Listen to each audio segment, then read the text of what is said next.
Operation Tulong USA.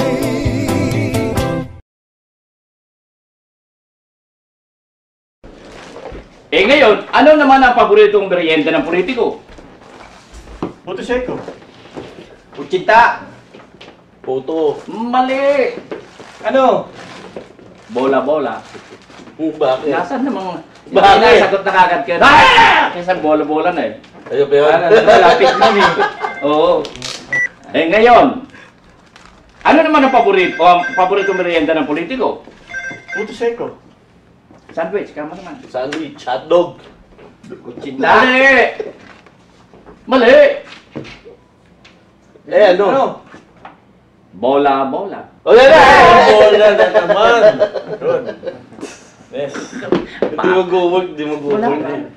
Ganon! Ganon, no? Ngayon, ano naman ang paboritong merienda ng politiko, mga kapilipino? Merienda ng politiko? Lugaw.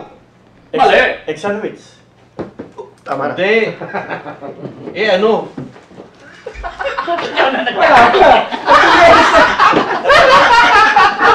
Tayo yung inyok dun eh. Hindi pa ako Mali! Ngayon, ano naman ang merienda ng mga politiko? Yung paborito nilang merienda? Puto Seco. Lugaw. Mali! Puto sinuguan. Mali! Ano? Bola-bola. Yeah!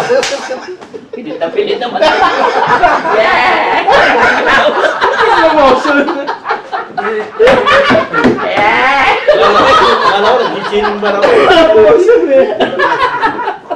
Bakit mapuputi ang mga politiko? Dahil may dugong tisoy. Mali. Hindi lumalabas ng bahay. Mali. Laging nakapayong. Mali. Ano? Kasi, mahilig sa whitewash. Whitewash! Ay ka! Whitewash! Ito pambida ito. Hindi pwede pang comedy. Sino naman ang nag-invento ng artificial heart? Broken way.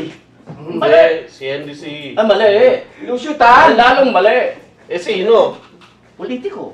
Bakit? Artificial ng mga puso eh.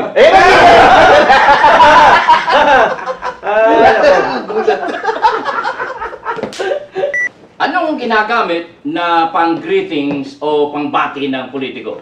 Right hand. Kaliwang kamay. Hindi, handshake yun eh. Mali.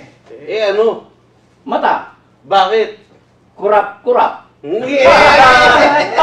Ay, nako.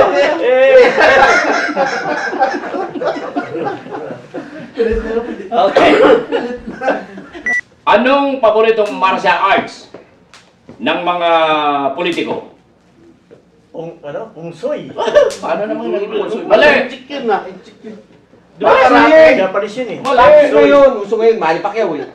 Mali pa rin. Mali. Ano? Kickboxing. Kickboxing. Okay. Init. Okay. Pakap mo Enough. na. Done.